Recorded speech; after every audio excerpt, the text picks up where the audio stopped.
So they're going to be funding all of those electric needs, and we're giving them the right to build their own power plants. Lee Zeldin is here. He's phenomenal, and he's getting it done quickly. And thank you. Stand up. Stand up.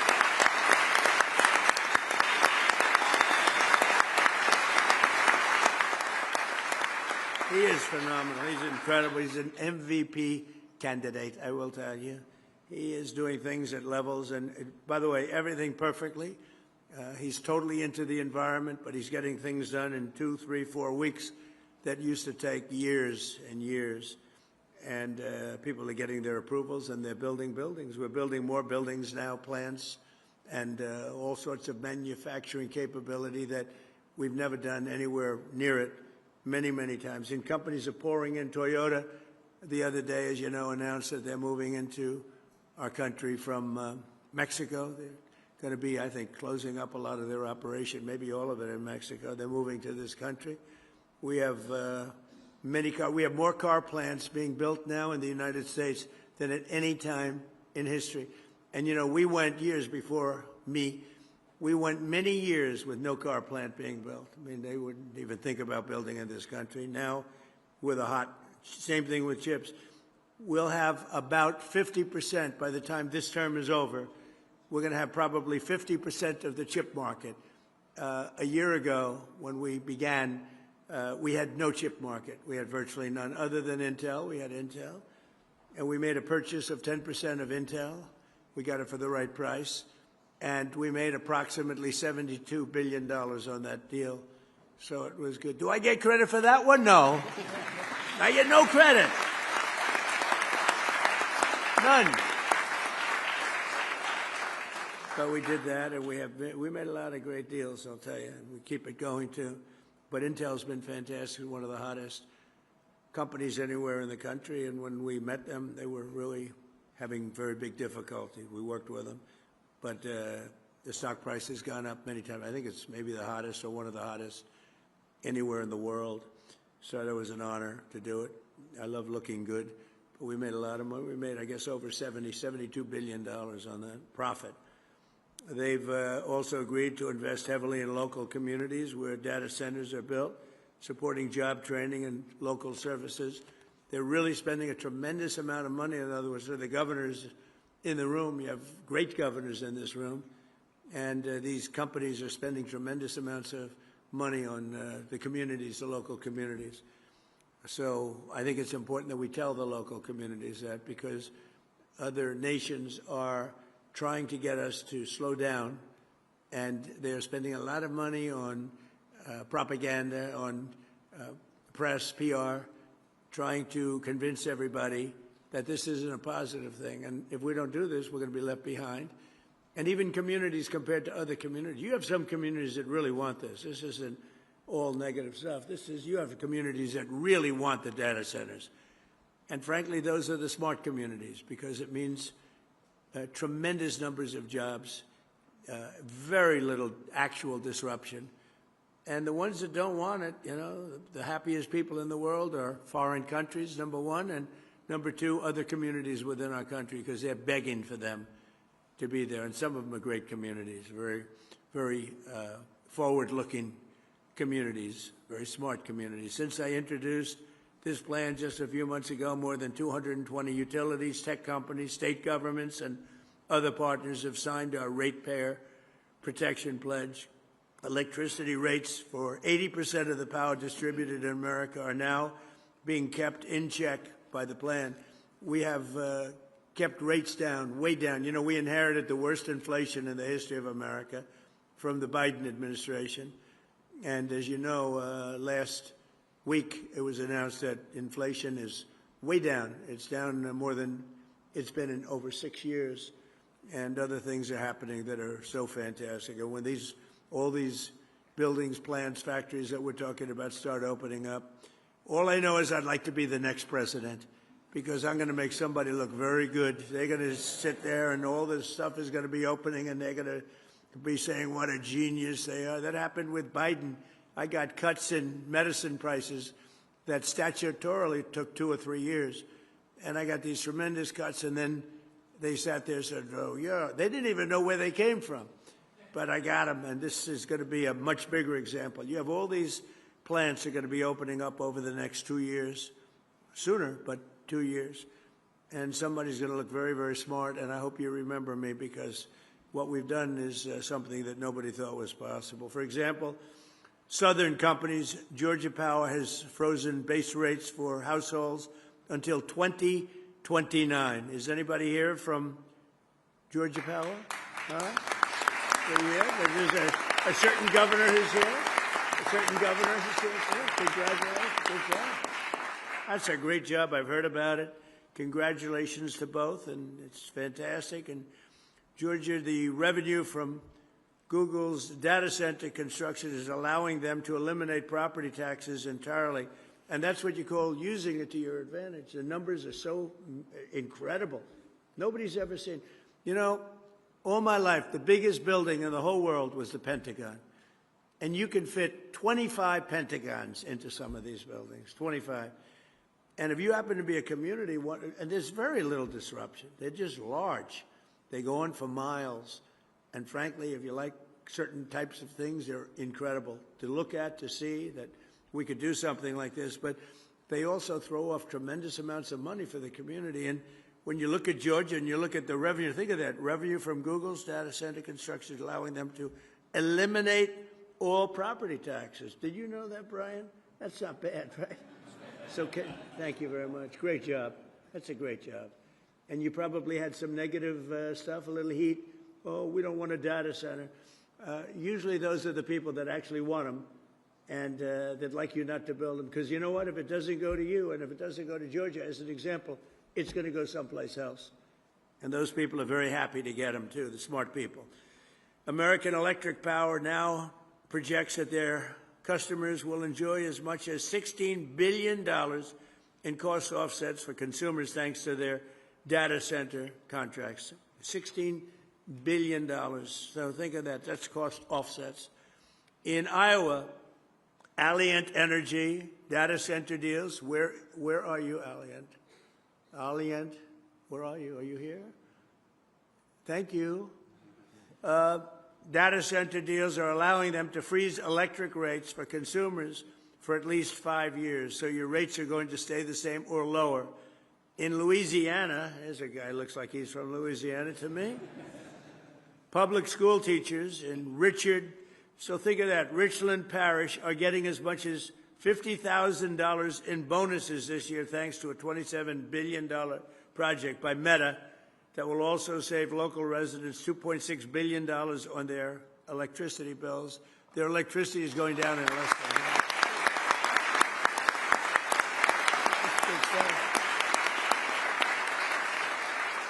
That's big stuff, Mr. Governor, right?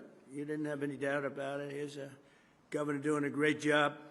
We have some really great governors in this room. With the Ratepayer Protection Pledge, we're creating a fair deal for everybody. This is how we'll grow our economy, lower the cost of living, protect American consumers, and lead the world in AI and high tech, all at the same time. We want to lead the world. And it is said, if you come in second, you're going to be second overall, because there's never been anything big like this. There's never been any, like in Georgia, there's no other thing you can do to create numbers like you've created, Brian. Both of you, there's no other thing. You can do 100 different deals, 100. It is nothing close to what you've been able to do. And why? They put a big, gorgeous new plant in a certain location. Big deal. It's so incredibly positive. Unfortunately, there are some who would like to lead us down the opposite path. And I call them the radical left communists. They call them socialists, but these people are communists, actually more. I think it's a much more accurate term.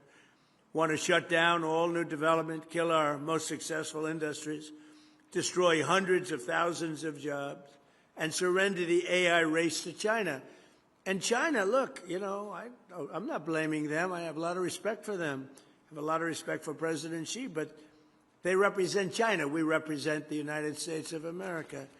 And they lobby against these things, and they spend money on it, and they want communities to reject them as much as possible because they'd like to be leading the race. But we're leading the race, and unless we're very foolish and, frankly, very stupid, we'll continue to lead the race. We're We have a nice lead. A lot of people didn't expect that was possible. Perhaps even worse, the radical left's plans would not lower your electricity bills, but they would actually increase them very substantially because you wouldn't have all of this money pouring in. You'd have American energy would be far more expensive, and regulating oil, natural gas, and clean, beautiful coal, it would be the end of all of it. It would be the end of all of it. It would be the end of, frankly, it would be the end of great success for our country because we've never had anything like what's happening right now. I call them the Democrats because their policies are so bad. Look, think of it. No men. We want no men in women's sports. Transgender, they want transgender for everybody.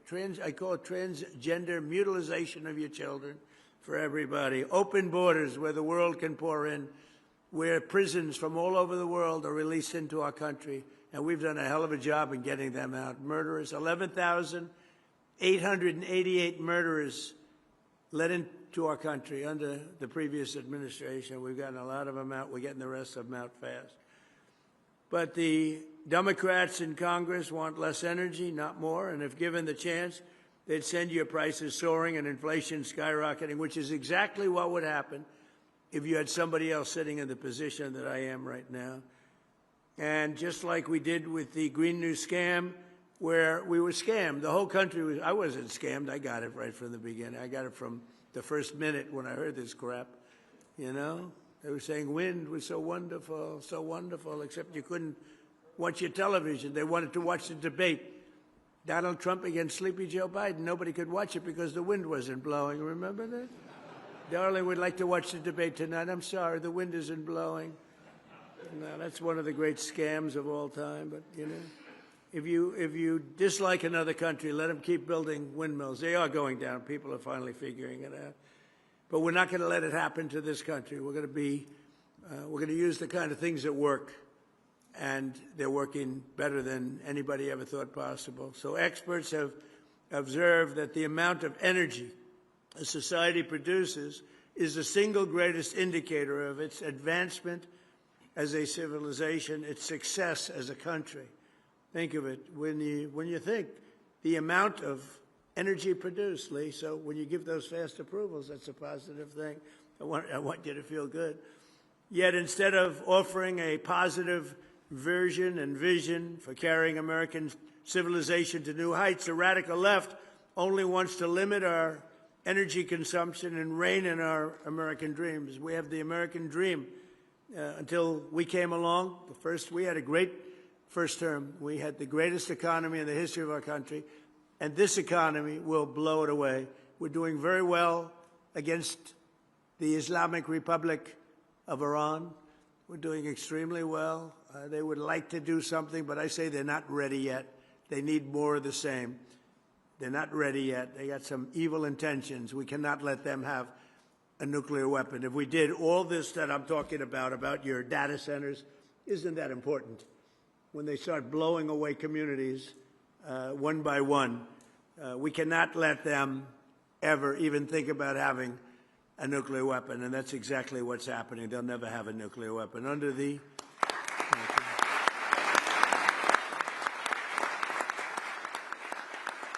by the way, this should have been done by they've been saying 47 years now for about 3 years, but this should have been done for 50 years by other American presidents or other countries.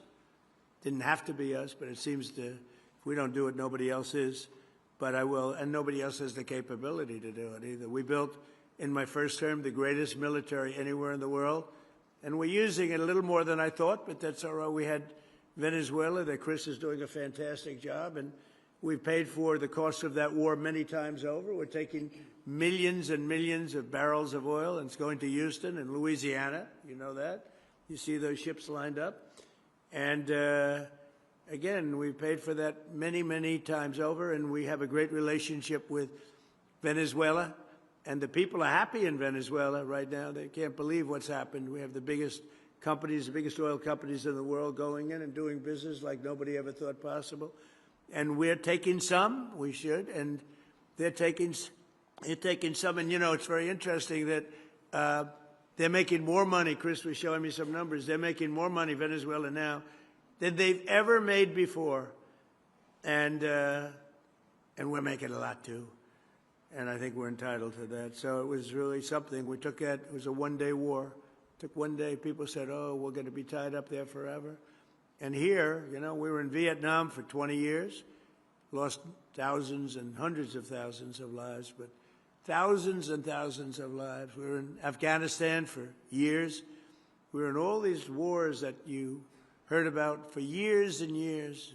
We were, you know, I called them never-ending wars. Well, we're in for 4 months, and I had a very sad day yesterday. I went to Dover. 4 great American patriots killed. That's 18 in 2 wars, and 1 is too many, but it's 18, whereas in Vietnam we lost 200,000. We lost thousands and thousands in Afghanistan. We lost thousands in every war. The Korean War, thousands, and these wars all lasted for years. And we want to get it over with, and we want to do it right. But we have to do what we came to do, and that's we can't let these people, very violent people, we can't let them have what they want, which is nuclear weapons. It came from all of this success, came from innovation and ambition and drive. In this country, we build the future fearlessly and confidently so that America always will be strong, prosperous, and dominant. And the other thing we're going to add to that, we want to be free, and we're going to continue to be free as long as we're smart.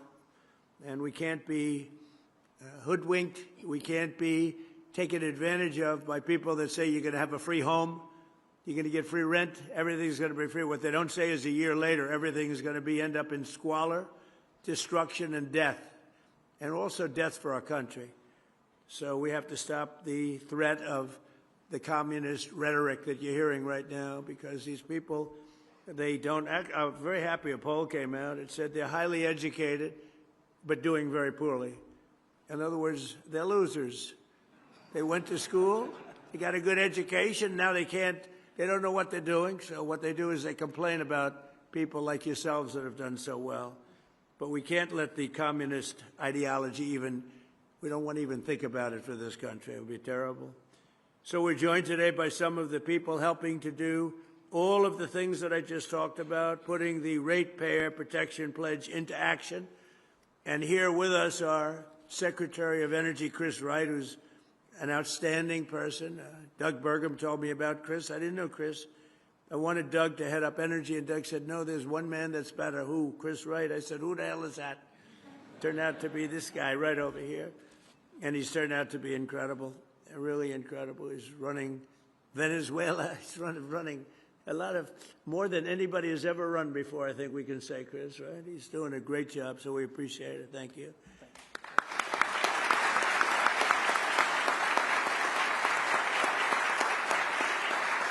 A friend of mine, the governor of Louisiana, Jeff Landry, popular guy, really smart, street smart and book smart, which is a rare combination, by the way. We have the governor of Nebraska, Jim Pillen, who's done a fantastic job. He's where's Jim? Is there any someplace? Where are you? Oh, hello, Jim. You're looking good. You don't change much? Thank you. You don't change much. How's Nebraska doing? Good? Do they still like Trump in Nebraska? I think so, huh? We had a very good night 2 nights ago in a place called Arizona. We're 14 out of 14, and we're doing that kind of numbers in Nebraska. I think we're doing those numbers everywhere, and it's all based on common sense. You know, we're conservative, we're this, we're that, whatever you are. The most important thing is we're people of common sense. We want to have strong borders, we want to have good education, we want to have low taxes, we want to have a great military. We're people of common sense, and if you do that, you'll be very successful at politics. Governor of Idaho, Brad Little, thank you very much, Brad. Governor of Georgia, Brian Kemp, thank you, Brian. Great honor. Entergy CEO, Drew Marsh. Drew, thank you very much, Drew. Thank you, Drew. Great job you're doing. Southern Company CEO, Chris Womack. Chris, hi, there he is again. Chris. I didn't know that was your name. I just saw you. I said, that's a smart guy, because you did that big job making people in Georgia rich, right? That's Meta President Dina Powell. who's been my friend. She was with me for 4 years in the White House. And I called up Mark. I said, you hired the right person. You got the right person. So great, Dina. We're proud of you. Columbia County Commission Chairman Doug Duncan. Doug? Thank you, Doug. Congratulations. Job well done. And Sheldon Jones of Louisiana's Richland Parish School District. And thank you very much. Good job. You know him, don't you? Huh? Thank you. I heard you're doing fantastically well. And again, Lee Zeldin, who's been so outstanding. So, thank you. So I want to just, I just want to leave you by saying that it's an honor to be here. I'm going over now to talk about various and sundry subjects. One is the Iran war. Well, again, we're doing very well, very, very well. I would say better than anybody expected could be done. We've knocked out their Navy, their Air Force, all of their radar, most of their capability in terms of manufacturing. Their drones are down 84%. Their missiles are down 91%. And I had a newspaper say, they're in stronger position today than they were 4 months ago. No, that's not the truth. That's not right. I can't believe they're even allowed to say it. New York Times said, they're in stronger position today. They have no military. They have no Navy. They had 159 ships. Everyone's at the bottom of the sea. They had 212 airplanes. Everyone is gone. They have no radar. They have no anti-aircraft. They have no nothing other than they're mean and they're smart and they still have some capability. But 4 months ago, trust me, they were much, much stronger, okay? I want to give you the non-fake news. But we're going to do that, and we're going to then have the Dodgers, the World Championship Dodgers are going to be over at the White House. They're going to be waiting. And I'll meet a man who's just about the best pitcher in baseball and just about the best hitter in baseball and just about